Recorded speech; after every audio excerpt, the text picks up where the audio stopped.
Yeah. Well, here's the deal. I'm Jimmy, I'm an addict. And I had a lot to tell you, but Tony stole it all right? So I got to come up with something else. He gifted it. Anyhow, something's up with the mic. Hello? There you go. That may be better, huh? Anyhow, let's see. Maybe like that. Anyhow, Tony, everybody did a great job today, and I got to tell you something. I come to these things all the time. Maybe I haven't told you before, maybe I have.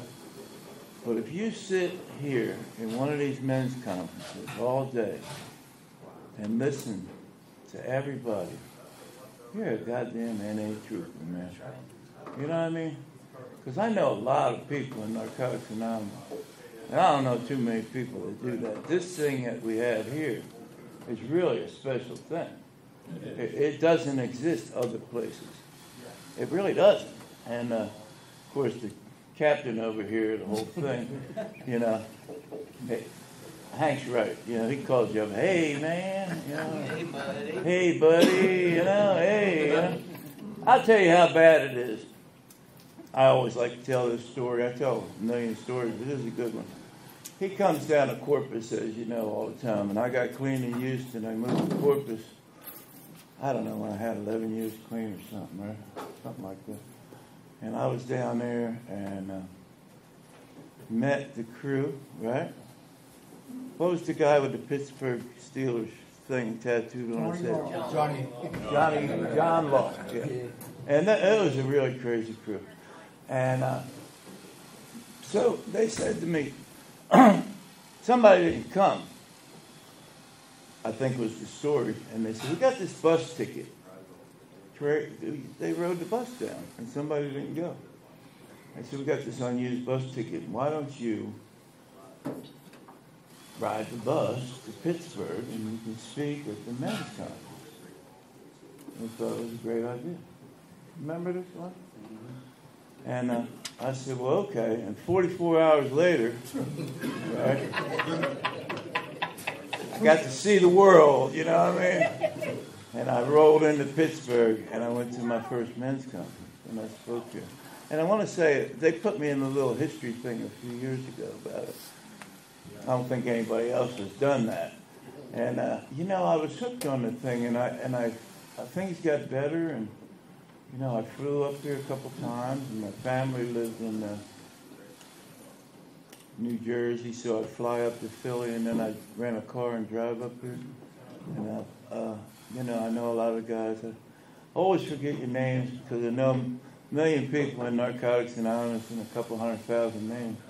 But, I want to tell you, I really appreciate you. Today, speaking of today, I heard a lot of things. I come here with something to tell you. And then what happens is, I listen to 9 or 10 speakers, right? And I think about a little bit of each one of them, what they've said, and just now with you, right? And then I get all jumbled up because I'm relating to what you're talking about, and what Mark's talking about, right? And then I think, I got so much to tell him, but I forget what I'm really here to do, right? So he's right, and I'm going to tell you something. I witnessed this. He was here every year collecting the tickets at the door, right? Over there in Whitaker. And I think it bears a little bit of time to talk about Whitaker because to me, right, the ghetto aspect of Whitaker, I felt at home over there. I grew up in Camden, New Jersey, and, fucking ghetto rat, right?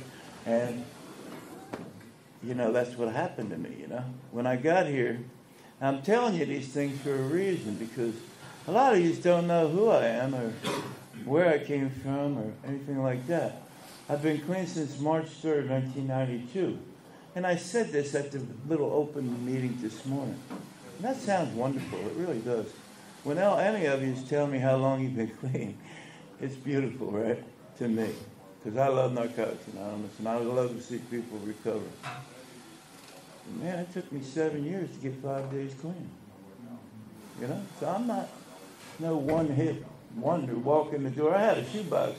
When I lived with my mother in Maple Shade, New Jersey, I don't talk about this much anymore, but I used to say it all the time. I had a shoebox full of them goddamn white key tags. And people would roll their eyes. You know the deal. Oh, here he comes again. Oh, Jesus Christ. When's he going to get it? You know, it was small. There was 35 people in the area. It was the same 35 people. They went to Tuesday night in Merchville, Wednesday night in Maple Shade. You know, there wasn't no meeting in Camden. They went to Belmar, you know, and they traveled around, maybe picked up a couple people 1 or 2 nights, you know. But basically, it was the same 35 people. Narcotics Anonymous has gotten really big in the time that I've been clean. I've been to 5, you mentioned it, so I'll mention it. I've been to 5 world conventions. But the first one was magic. I went to St. Louis in 1996. It said in Houston, Texas, that me and Kenny C. went to the World Convention in St. Louis and came back with a head full of Narcotics Anonymous wanting to change everything. Right? And it's the truth. Because when we went to the World Convention, we found out that what was really going on, what was really Narcotics Anonymous and what was bullshit. Right? And we came back. Kenny was quite a pistol. You know, he's dead now, but he was clean since 1987. Right? Little white guy, little wiry guy, you know. And he punched the guy out at a PI meeting, you know. It was that kind of thing, you know. So we came back and we started a meeting that still exists today called Basic Recovery. It was based on the literature. And we decided we'd had enough of the bullshit and that we were going to read the basic text on Friday night at 13th and Yale Street in Heights, and I believe it's still going on. And then later on, it was a clubhouse situation. We closed the clubhouse, and then we started more meetings. The ties it behind us. We started Saturday Night Live. The girls started Saturday Night Live. I was there, and then one relapsed and one died, and I was stuck with a Saturday night commitment for 3 years. Right? So anyhow, that's just a little bit of who I am, right? So they give me a lot of credit. They give me far more credit than I deserve. And I was telling my friend the other day, Raymond from San Antonio says that I changed the culture of Narcotics Anonymous in Corpus Christi. That's a whole nother story. Yep. And unfortunately, that is true. Because I took blood, sweat, and tears and $5,000 of my money. And you know, hammer, paint, build a clubhouse, and it's still there. And I left. And I came to Delaware 6 years ago. Came to Delaware September 27th, 2015. And when I landed in Smyrna, Delaware, you know, I'm full of NA, right? Full of NA by now, right? You know what I'm saying? You know, like, fuck, we moved to Mayberry, right? You know, I mean, I was like, what the fuck am I going to do here, you know? I'm big city NA, you know, and I know a million people. And it's fucked up, man. So coming up here and hearing the real shit has really done something for my soul, you know? The pandemic, too, you know, it goes without saying. I'm not much of a Zoom guy. I thought it was my computer. I was trying to do it on a phone. I thought, well, I'm really fucked up, you know. So I gamble a lot, and I won some money. So I said, well, fuck it, you know, let me go to Best buy this computer, and I'll do this. You know, I didn't do it anyhow. I got a brand new computer. I don't even use it, right? But so it was real hard during the pandemic, and I was telling somebody before the meeting, Bob, I was telling Bob, if you stayed clean during the pandemic, man, you need to give yourself a pat on the back. That's right. I mean it, you know. And then Bob said, well, wait a second. If you got clean on Zoom, right, you really need to give yourself some credit, right? Yeah, you do. You really do. Because I met a guy the other day, well, last Saturday night in Dover, Camden, Delaware, down south of Dover, that he said, yeah. He said, I've never been to a real meeting until tonight. It was a group anniversary, right? This kid, he just got clean during the pandemic, and he'd never been to a real meeting. And we were having hot dogs and hamburgers, and all that shit, And he got to experience, for the first time, with a few, I think 6 months clean, the love of the fellowship. And that's what this is all about. This thing here is about the love of the fellowship, man. And all the speakers today talked about it. That special feeling that when you meet somebody, right? Me and Tony talk a lot, right? And that's what it is. So with that, I'm here to talk about a vision of hope. See, and I am a vision of hope in the regard that, I joke about it all the time. I was 3 cents short on a 27-cent cup of coffee. That's my thing, right? In Camden, New Jersey, pushing a guy in a wheelchair that's all palsied up from a homeless shelter, and it's 27 degrees, and there's a guy with a lunch truck, a brother with a lunch truck. And I'm thinking, man, we're a ringer here. I got Joey, and I roll up there, and the guy sort of slides up the window. I said, what? I said, how much cup of coffee? It's right before I got clean. 1992, January. He said, 27 cents with the tax. I forgot what the word was, tax. And I went in my pocket and I came out and I had 24. I said, I got 24, can I slide? He said that word and none of us like, no. And I thought, well, what the hell, man, Right? Yeah. We don't like no. And nobody likes no. With no explanation. We want a goddamn explanation why. Yeah. And he said, and so I said, well, why? He said, I don't trust you. Now, I've been through a lot of things, so that was really my intellectual bottom. I used to be the guy who could go down the bar with the mob and all that bullshit and borrow $500, you know what I mean?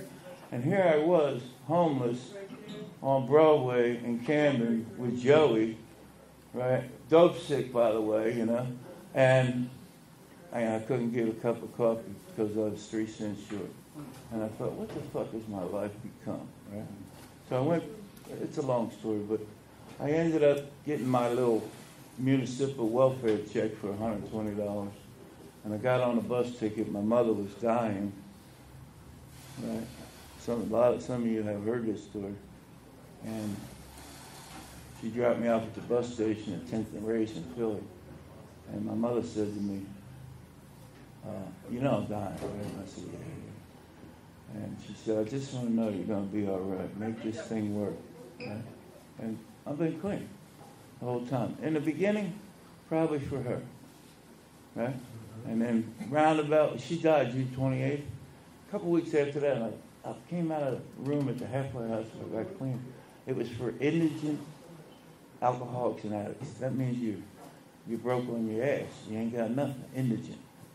And I came out of there, and I gained a few pounds in a couple months, And I had heard a lot of people, man. I had heard a lot of people sharing their experience because it made you go to the meeting.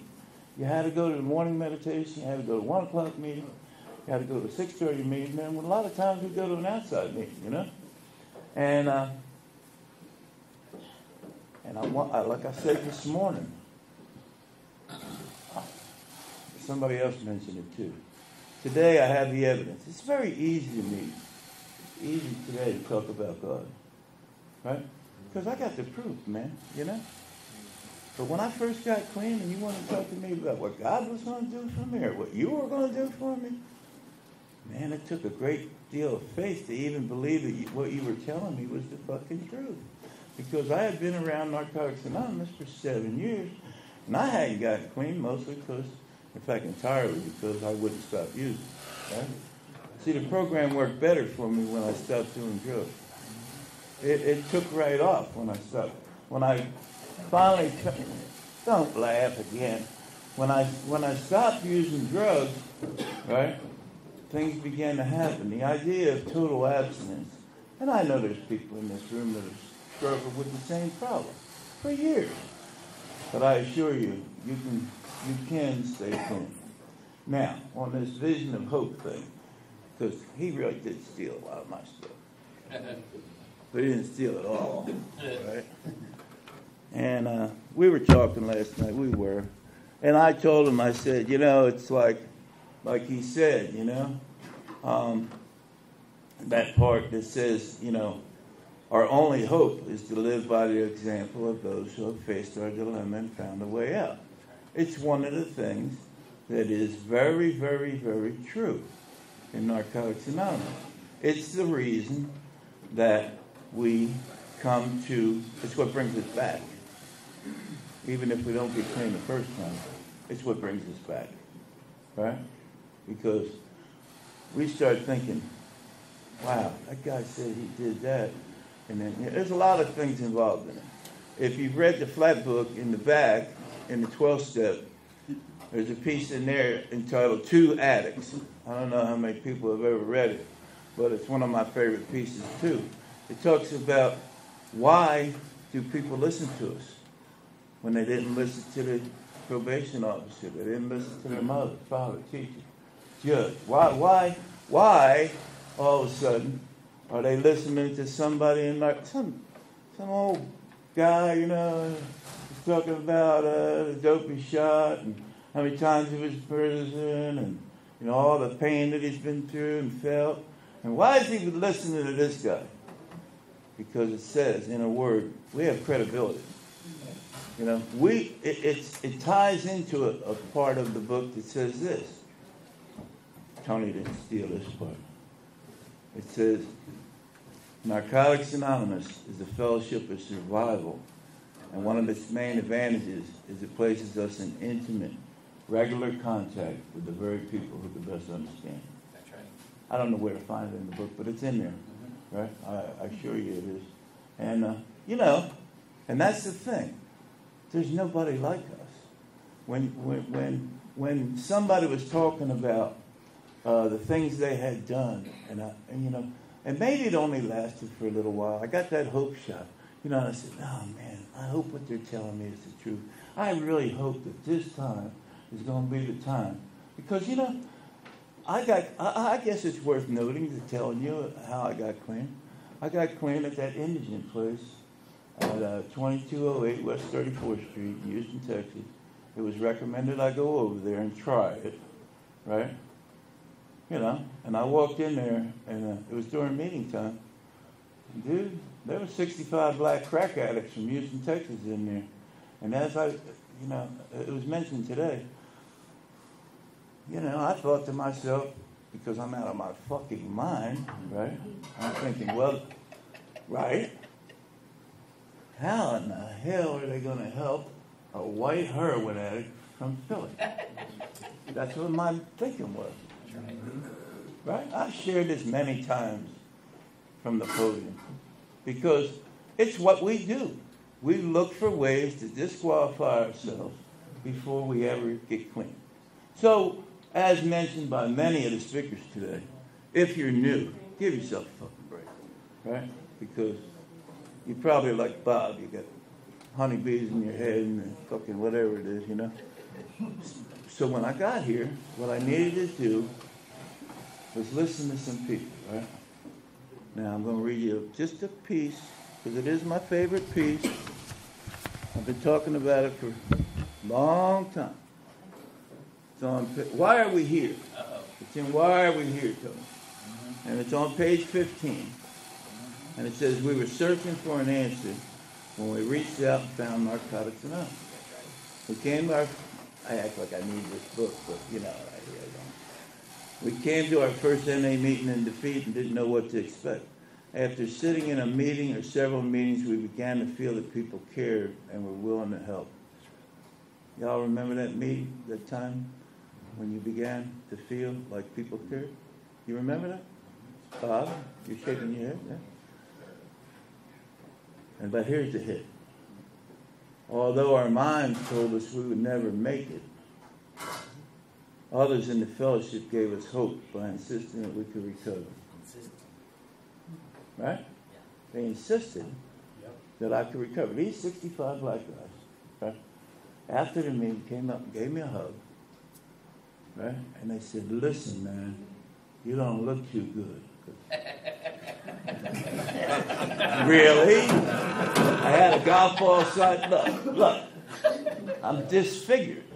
I had a golf ball size abscess on my arm. I was 135 pounds. My hair was all over my head, and I smelled like a fucking goat. Right? This is the condition I got the narcotics. They said, don't leave. And they gave me a hug, told me they loved me. I thought, this is the strangest fucking thing. You know what I'm saying? This is the weirdest thing that I've ever experienced. I've been to the VA hospital. This never happened, you know, numerous times. Nut ward, drug ward, Philly, you know. And I didn't know what was going on, man. I really didn't. But my friend from Camden, he had gotten clean 7 months earlier. And he said, look, man, just try it, man.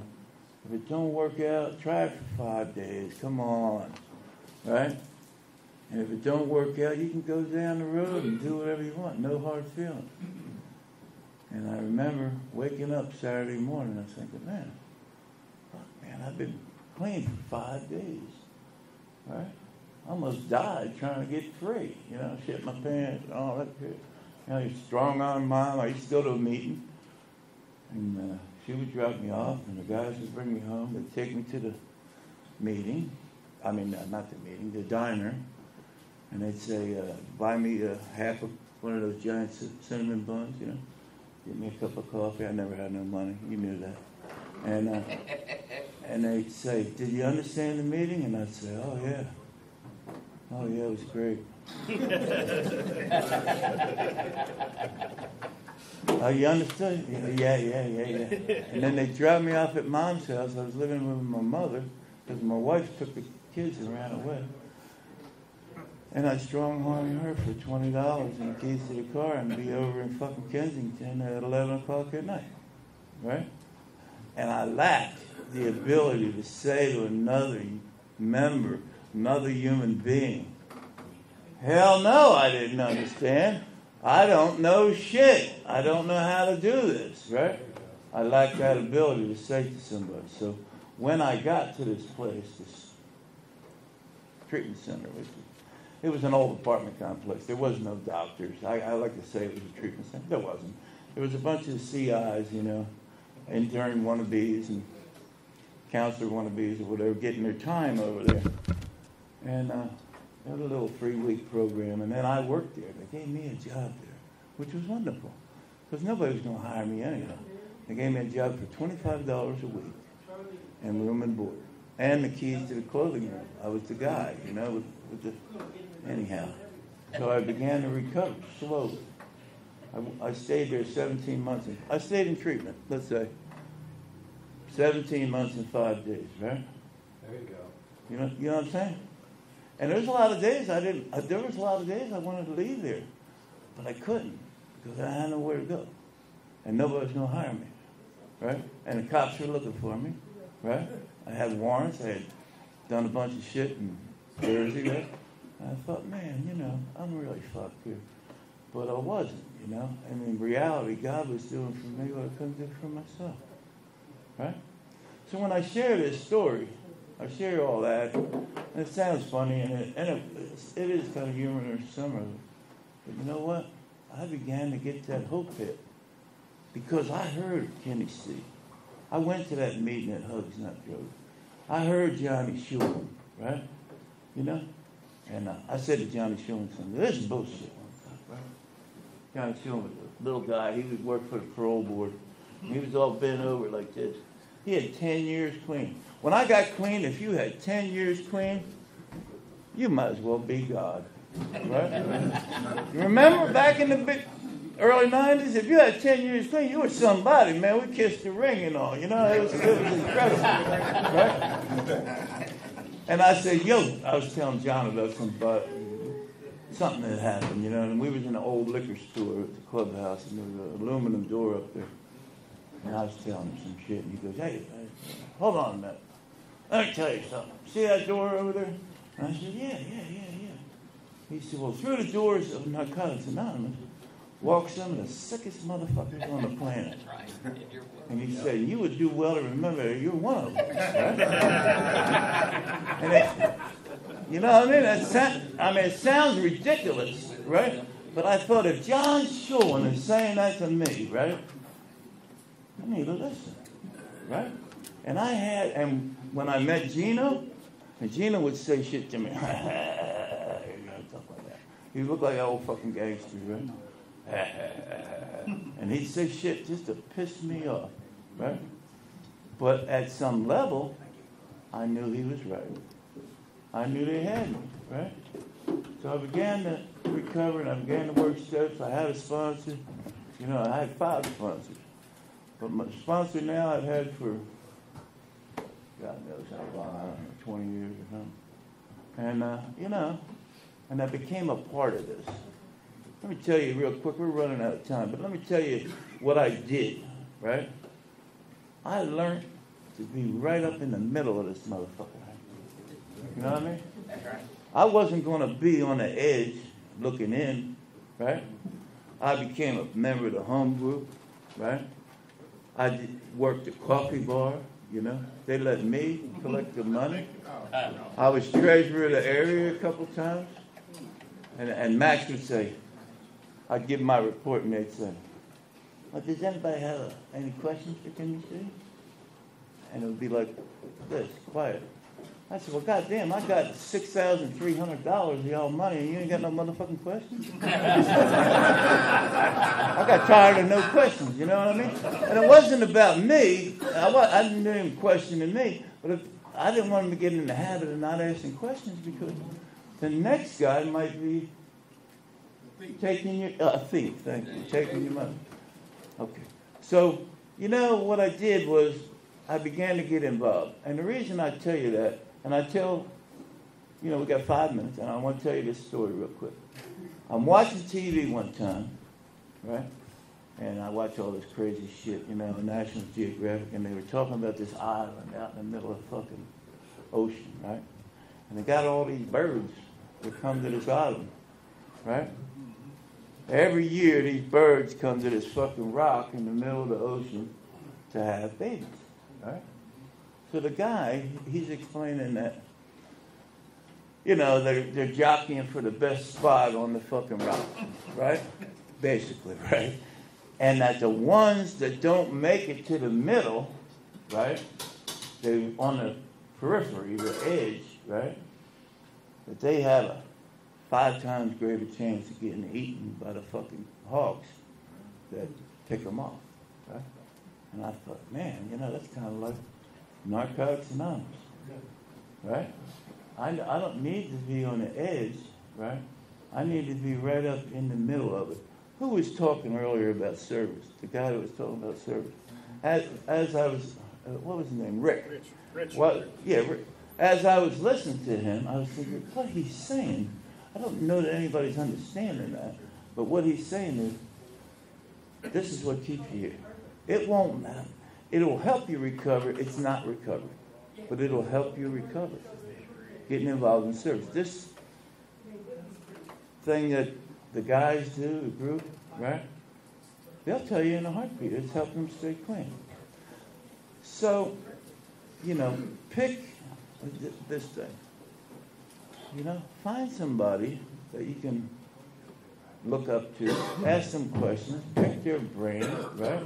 I picked Gino's brain every time he came to town when I first got clean, you know? And you'll become, like somebody just said, Kyle just said, you'll become that vision of hope too.